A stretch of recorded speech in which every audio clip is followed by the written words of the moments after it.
بسم اللہ الرحمن الرحیم۔ پیارے دوستوں، مکر و فریب کرنے والی لڑکی پر جب جنات آئے تو کیا ہوا؟ آج کی ویڈیو میں ہم آپ کو ایک ایسی مکر و فریب والی لڑکی کا واقعہ سنانے والے ہیں جس پر جنات آئے تو اس نے سب کو مارنا پیٹنا شروع کر دیا، اور اس کا نتیجہ کیا نکلا؟ تو چلیے بڑھتے ہیں آج کی عبرتناک واقعے کی جانب۔ پیارے دوستوں، ایک آدمی کا نام شریف احمد تھا۔ وہ سوکھے پتے کی طرح ادھر ادھر بھٹک رہا تھا۔ اپنے نام کی طرح وہ نہایت ہی شریف انسان تھا۔ چلتے چلتے شریف احمد کی ٹانگیں تھک گئی۔ وہ کئی دنوں کا بھوکا تھا اور اس کی آنکھوں کے سامنے اندھیرا چھا رہا تھا۔ اس کے حلق میں ایک پانی کا قطرہ بھی نہیں گیا تھا۔ اچانک اس کی آنکھوں کے سامنے اندھیرا چھا گیا اور وہ لڑکھڑاتا ہوا زمین پر گر گیا۔ زمین پر گرتے ہوئے حیرت ہوئی، کیونکہ کمینے آدمی کو گرنے کے لیے بہت سی جگہ ملتی ہے، مگر شریف اور ایماندار آدمی کو گرنے کے لیے بھی پاک اور صاف جگہ چاہیے ہوتی ہے۔ وہ جہاں گرا تھا وہاں ایک دروازہ تھا۔ شریف آدمی دروازہ پکڑ کر کھڑا ہو گیا۔ سر اٹھا کر دروازے کی طرف دیکھا تو وہ ایک مسجد کا دروازہ تھا، مگر اس دروازے پر ایک بڑا تالا لگا ہوا تھا۔ شریف احمد کی حالت بہت بری تھی۔ بھوک کی وجہ سے برا حال تھا۔ ایسے وقت میں انسان صرف روٹی کا سوچتا ہے، مگر وہ سچا اور شریف آدمی تھا، پکا مسلمان تھا۔ اتنے میں اس نے مسجد کے بند دروازے کو حیرت سے دیکھا اور سوچنے لگا، یہ دروازہ بند کیوں ہے؟ ظہر کی نماز کا وقت ہوا جاتا ہے، نمازی کہاں ہیں؟ اتنے میں کسی نے شریف احمد کے کندھے پر ہاتھ رکھا اور پوچھا، کون ہو بھائی؟ تو شریف احمد نے جواب دیا، میں تو اللہ کا ایک عاجز بندہ ہوں۔ اس نے کہا کہ حلیے سے تو مولوی معلوم ہوتے ہو، اور اس نے پوچھا کہ کیا نام ہے تمہارا؟ تو شریف احمد بولا کہ میرا نام شریف احمد ہے۔ تو اس آدمی نے کہا کہ میرا نام خدا بخش ہے، مسجد کے ساتھ والے مکان میں رہتا ہوں اور اس گاؤں کی پنچایت کا سرپنچ بھی ہوں۔ تو شریف احمد نے پوچھا، بھائی خدا بخش، یہ مسجد بند کیوں ہے؟ یہاں نمازیں کیوں نہیں ہو رہی؟ ظہر کی نماز کا وقت ہوا جا رہا ہے۔ تو اس نے کہا کہ کیا پوچھتے ہو مولوی صاحب، ایک ہفتے سے مسجد بند ہے۔ یہاں جو مولوی پہلے نماز پڑھاتا تھا، اس کی ایک حرکت کی وجہ سے نکال دیا گیا۔ اس آدمی نے کہا کہ آپ ہماری مسجد میں نماز پڑھا دیا کریں گے؟ تو شریف احمد بولا، ہاں کیوں نہیں، آپ مجھے ایک گلاس پانی کا دیجئے، ظہر کا وقت ہوا جاتا ہے، میں اذان دے کر نماز کا اعلان کر دوں۔ تو وہ آدمی جس کا نام خدا بخش تھا، اس نے کہا کہ آپ کے چہرے سے تو لگ رہا ہے کہ آپ کئی دنوں کے بھوکے ہیں، پہلے آپ کھانا کھا لیجئے پھر اذان دیجئے گا۔ شریف احمد بولا، نماز پڑھنے کے لیے روٹی کی نہیں، ایمان کی ضرورت ہوتی ہے، میں نماز پڑھنے کے بعد ہی روٹی کھاؤں گا۔ خدا بخش نے اپنی جیب سے چابی نکالی اور مسجد کا دروازہ کھول دیا۔ دروازہ کھولتے ہی شریف احمد مسجد میں داخل ہو گیا۔ اتنی دیر میں خدا بخش ایک گلاس پانی ٹھنڈا لے کر آیا۔ شریف احمد نے فرش پر بیٹھ کر پانی پیا، اس کے بعد وضو کیا اور اذان کی آواز جیسے ہی گاؤں میں گونجی تو گاؤں کے کئی مرد نماز پڑھنے مسجد کی جانب چل دیے۔ شریف احمد کی آواز میں ایک سوز تھا۔ اس کی اذان کی آواز گاؤں کے ہر ایک شخص کے دل میں اترتی جا رہی تھی۔ اذان ختم ہونے تک بہت سے لوگ مسجد کے صحن میں جمع ہو چکے تھے۔ سب لوگوں نے نئے مولوی کی آمد پر خوشی کا اظہار کیا۔ گاؤں کے لوگوں نے یہ بات خاص طور پر محسوس کی کہ نیا مولوی جوان ہے مگر بہت کمزور ہے۔ جوان ہونے کے باوجود نئے مولوی کی آنکھوں میں شرم ہے۔ نماز پڑھنے کے بعد خدا بخش اپنے گھر سے کھانا لے کر آیا۔ شریف احمد نے سب سے کھانا کھانے کے لیے پوچھا، لیکن سب نے کہا کہ ہم گھر سے کھانا کھا کر آئے ہیں۔ یہ سن کر شریف احمد نے بسم اللہ پڑھ کر کھانا شروع کر دیا۔ کئی دن بعد اسے کھانا ملا تھا، لہذا ہر نوالا اس کے منہ میں پھنس رہا تھا۔ خدا بخش بولا، مولوی صاحب، مسجد کے ساتھ ایک کمرہ بنا ہوا ہے، آپ وہاں رہ سکتے ہیں۔ تو شریف احمد بولا، میں مسجد میں نماز پڑھانے کے علاوہ بچوں کو قرآن پاک بھی پڑھا دیا کروں گا اور ان کو دنیاوی تعلیم بھی دوں گا۔ خدا بخش نے جواب دیا، ماشاءاللہ، اللہ آپ کو جزا دے۔ خدا بخش کے جانے کے بعد شریف احمد کمرے میں گیا اور جیسے ہی کھڑکی کھولی تو فوراً کھڑکی کو بند کر دیا، کیونکہ کھڑکی سے خدا بخش کے گھر کا صحن نظر آ رہا تھا اور وہاں ایک جوان لڑکی صحن میں جھاڑو دے رہی تھی۔ جیسے ہی شریف احمد نے کھڑکی کھولی تو اس کی نظر اس لڑکی سے ٹکرا گئی، لہذا گھبرا کر شریف احمد نے کھڑکی کو دوبارہ بند کر دیا۔ کھڑکی بند کر کے بستر پر آ کر بیٹھ گیا۔ نیند سے اس کی آنکھیں بند ہو رہی تھی۔ جیسے ہی اس نے آنکھیں بند کی تو فوراً اچانک اٹھ کھڑا ہوا، کیونکہ اس کی آنکھوں کے سامنے وہی لڑکی آ گئی۔ توبہ توبہ، شریف احمد انتہائی شرمساز ہوا۔ کچھ مہینوں میں ہی شریف احمد کی ساری قوم میں عزت ہونے لگی۔ لوگ کہتے کہ مولوی تو جوان مگر نیت کا کھوٹا نہیں ہے، پرائی بہو بیٹیوں کو آنکھ اٹھا کر بھی نہیں دیکھتا۔ پہلے دن کے بعد شریف احمد نے اپنے کمرے کی کھڑکی دوبارہ نہیں کھولی۔ وہ ساری رات گرمی میں گزار دیتا تھا مگر پھر بھی کھڑکی نہیں کھولتا تھا۔ ہر نماز کے بعد شریف احمد اللہ سے گڑ گڑا کر دعا مانگتا کہ اللہ پاک، میری نیت میں کوئی کھوٹ نہیں ہے، میں نے اپنی زندگی کی تمام آسائشیں تیری خوشنودی کے لیے ترک کر دی ہیں، مگر یہ منہ روز جوانی پیچھا نہیں چھوڑتی۔ نفس مجھے بار بار بہکاتا ہے، جب تک میں کسی شریف زادی سے نکاح نہ کر لوں تو میری حفاظت فرما، ہر قسم کی گناہ سے بچا۔ روتے روتے شریف احمد کی داڑھی آنسوں سے تر ہو جاتی۔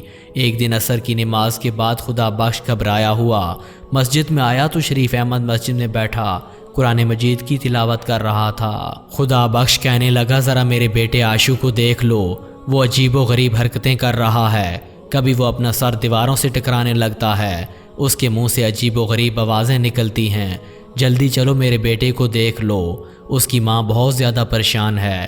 شریف احمد خدا بخش کے ساتھ اس کے گھر کی طرف چل پڑا۔ جب وہ کمرے میں داخل ہوا تو اس نے دیکھا کہ ایک 14 سے 15 سال کا لڑکا چارپائی پر لیٹا ہے۔ اس لڑکے کے ہاتھ پیر چارپائی سے بندھے ہوئے ہیں، اس کے سرانے اس کی ماں بیٹھی ہوئی ہے اور پائنتی میں وہی لڑکی کھڑی ہے جسے شریف احمد نے پہلے دن کھڑکی سے دیکھا تھا۔ شریف کی نظر جیسے ہی لڑکی پر پڑی تو اس نے فوراً آنکھیں نیچے کر لیں اور دل ہی دل میں استغفار پڑھنے لگا اور کہا، مجھے ایک صاف گلاس میں پانی لا کر دو۔ شریف احمد کو پانی کا گلاس دے دیا گیا۔ شریف نے کہا کہ اب آپ لوگ دیوار کے ساتھ کھڑے ہو جائیں اور کوئی میرے کام میں دخل نہ دے۔ اس کے بعد شریف احمد نے عاشو کے ہاتھ پاؤں کھول دیے اور پھر قرآن آیات کی تلاوت شروع کر دی۔ شریف احمد نے بلند آواز میں قرآن مجید کی تلاوت شروع کر دی۔ شریف احمد علاج کر ہی رہا تھا کہ اتنے میں عاشو کے منہ سے انجانی اور کھڑک آواز نکلی، کون ہے تو؟ کیوں مجھے تنگ کر رہا ہے؟ تو وہ بولا، تو اس بچے کو کیوں تنگ کر رہا ہے؟ جن نے زور سے دھاڑا اور کہا کہ اس بچے اور اس کے دوستوں نے مل کر مجھے تنگ کیا ہے، مجھے زخمی کیا ہے۔ تو شریف احمد بولا، اس بچے نے تمہیں کیسے تنگ کیا ہے، کیسے زخمی کیا ہے؟ تو وہ بولا، کل جب میں آپ کے گاؤں سے گزر رہا تھا تو میں جانور کے روپ میں تھا، اس نے اور اس کے شرارتی دوستوں نے مل کر مجھے بہت پتھر مارے۔ تو شریف احمد بولا، یقیناً اس نے بہت غلط حرکت کی ہے، کسی بے زبان کو اس طرح تنگ نہیں کرنا چاہیے، میں عاشو کی طرف سے معافی مانگتا ہوں اور یقین دلاتا ہوں کہ آئندہ یہ کبھی کسی بے زبان کو تنگ نہیں کرے گا۔ عاشو کو سزا مل چکی ہے، مہربانی کر کے عاشو کو چھوڑ دو، تمہیں قسم ہے۔ اس نے کہا کہ مجھے قسم نہ دو، میں اسے اور بھی زیادہ تنگ کروں گا۔ شریف احمد بلند آواز کے ساتھ قرآن مجید کی تلاوت کرنے لگا اور پانی کو عاشو کے اوپر ڈال دیا۔ عاشو کے منہ سے ایک زوردار چیخ نکلی اور وہ تڑپنے لگا اور کہنے لگا، ہائے ہائے ظالم، مجھے مار ڈالا، جلا ڈالا، اچھا نہیں کیا۔ ابھی تو مولوی میں جا رہا ہوں مگر میں پھر واپس آؤں گا، ضرور آؤں گا۔ اس کے بعد شریف احمد عاشو کی طرف بڑھا اور کہنے لگا کہ کیسے ہو تم؟ تو عاشو نے کہا کہ میں ٹھیک ہوں، مولوی بیٹا تمہارا بہت بڑا احسان ہے ہم پر۔ تو شریف احمد نے کہا کہ میں نے کوئی احسان نہیں کیا، یہ تو اللہ پاک کے کلام کا اثر ہے، اللہ پاک کے کلام میں بہت زیادہ برکت ہے۔ یہ کہنے کے بعد شریف احمد نے ایک تعویذ لکھا اور انہیں دے دیا۔ اس واقعے کی تیسرے دن بعد عصر کی نماز کے بعد شریف احمد مسجد میں بیٹھا ہوا تھا تو عاشو بھاگتا ہوا آیا اور سلام کر کے کہنے لگا کہ آپ کو میرے ابا جان نے بلایا ہے۔ تو شریف احمد نے اپنا بیگ اٹھایا اور تیز تیز قدموں کے ساتھ عاشو کے پیچھے چلنے لگا۔ پھر گھر آ کر خدا بخش کی بیوی سے پوچھا کیا ہوا؟ تو اس نے کہا کہ مولوی بیٹا نہ جانے کیوں ان جنوں نے میرا ہی گھر دیکھ لیا ہے، پہلے عاشو پر جن آ گیا تھا اور اب شریفہ پر۔ شریف احمد نے کہا کہ آپ کو کیسے پتا کہ آپ کی بیٹی شریفہ پر جن آ گیا ہے؟ تو اس کی ماں نے اپنی بیٹی کے بارے میں بتایا کہ یہ عجیب و غریب حرکتیں کر رہی ہے۔ اس کے بعد شریف احمد ہم سب کے ساتھ اس لڑکی کے کمرے میں گیا اور وظائف کرنے لگا۔ علاج کے بعد شریف احمد نے اپنا بیگ کھول کر قلم اور دوات نکالا اور تعویذ لکھنے کے بعد تعویذ خدا بخش کو دے دیا اور کہا کہ یہ تویز چمڑے میں سی کر شریفہ کی سیدھی بازو میں باندھ دینا چاہیے۔ یہ کہتے ہوئے شریف احمد نے اپنا بیگ اٹھایا اور گھر سے سلام کرتا ہوا باہر نکلا۔ اگلے دن شریف احمد مسجد میں بیٹھا ہوا تھا کہ ہاشو سے دوبارہ بلانے آ گیا۔ اس کی بہن کی طبیعت پھر سے خراب ہو گئی تھی۔ شریف احمد دوبارہ گھر میں گیا تو گھر جاتے ہی اس نے کچھ نئے لوگوں کو دیکھا۔ وہاں ایک بڑی عمر کی عورت چارپائی پر بیٹھی تھی، جبکہ چارپائی کے سرانے ایک لڑکا کھڑا ہوا تھا۔ لڑکے کا قد تقریباً 5 فٹ تھا۔ شریفہ کی ماں نے کہا کہ او مولوی بیٹا گھبراؤ نہیں، یہ شریفہ کی ساس ہے اور یہ اس کا منگیتر۔ شریف احمد نے کہا کہ اللہ تعالیٰ پاک کلام کی برکت سے وہ جن زادی شریفہ کا پیچھا چھوڑ دے گی۔ میں نے جو تویز لکھ کر دیا تھا وہ شریفہ کے بازو پر باندھا تھا یا نہیں؟ تو اس کی ماں نے کہا ہاں مولوی بیٹا، میں نے رات کو ہی اس کے دائیں بازو پر تویز باندھ دیا تھا، مگر صبح دیکھا تو وہ تویز اس کے بازو پر نہیں تھا۔ شریفہ سے پوچھا تو اسے بھی معلوم نہیں کہ رات کے وقت تویز کہاں گیا۔ اس کے بعد شریف احمد سب کے ساتھ کمرے میں چلا گیا اور علاج شروع کر دیا اور قرآن پاک کی تلاوت اور وظیفہ پڑھتا رہا اور اس سے کہنے لگا تو جن زادی ہے، عورت ہے، اس لیے میں شرافت سے کہہ رہا ہوں اسے چھوڑ دے، اس کی شادی ہونے والی ہے۔ اگر تو نے اسے نہ چھوڑا تو یہ سن کر وہ بولی شادی اور اس کی، جو شخص اس لڑکی سے شادی کرے گا وہ شادی کی پہلی رات کی دردناک موت مارا جائے گا، یہ میرا وعدہ ہے اور پتھر پر لکیر ہے۔ ناظرین گرامی، میں یہاں پر آپ کو بتا دوں کہ یہاں پر لڑکی خود ڈرامہ کر رہی تھی۔ آپ ویڈیو کو آگے دیکھتے جائیں، آپ کو پتہ چل جائے گا کہ اصل بات کیا تھی۔ اس کی بات سن کر اس کی ساس اور منگیتر کا رنگ سرخ ہو گیا۔ اتنے میں اچانک شریفہ چلتی ہوئی دیوار کی طرف بڑھی اور ڈنڈا لے کر اپنے ہونے والے شوہر اور اس کی ماں کو مارنے لگی اور کہنے لگی تو مجھ سے شادی کرے گا۔ اتنے میں اس کی ماں باپ اس کو قابو کرنے لگے اور اس کو کمرے میں بند کر دیا۔ اس کے بعد شریفہ کی ہونے والی ساس کہنے لگی معاف کرنا بھائی، میں آج اپنی منگنی توڑتی ہوں، مجھے نہیں کروانی اپنی بیٹی کی شادی تمہاری بیٹی سے۔ یہ کہہ کر وہ دونوں ماں اور بیٹے گھر سے چلے گئے۔ شریفہ کے ماں باپ پریشان ہو گئے۔ شریف احمد نے تھوڑی دیر انتظار کیا، پھر اپنا بیگ سنبھال کر سلام کرتا ہوا نکل گیا۔ شریف احمد رات بھر پریشان رہا کہ اس کی سمجھ میں نہیں آ رہا تھا کہ یہ جن زادی کتنی طاقتور ہے جو اس کے اتنے وظائف کے بعد بھی شریفہ پر قبضہ جمائے بیٹھی ہے۔ شریف احمد کے جلالی وظیفے سے بھی اس جن زادی کا کوئی اثر نہیں ہوا تھا۔ دوستو یہاں پر ہم آپ کو بتا دیں کہ اس پر کسی جن زادی کا اثر نہیں تھا، وہ تو بس ڈرامہ کر رہی تھی۔ اگلی صبح شریف احمد بچوں کو قرآن مجید پڑھا رہا تھا کہ ہاشو بھاگتا ہوا آیا اور کہنے لگا مولوی صاحب جلدی چلو، اس کی بہن کی طبیعت خراب ہو چکی ہے۔ شریف احمد گھر میں گیا تو شریفہ کی ماں نے کہا مولوی بیٹا میری بیٹی ٹھیک کب ہوگی، یہ جن زادی کب پیچھا چھوڑے گی؟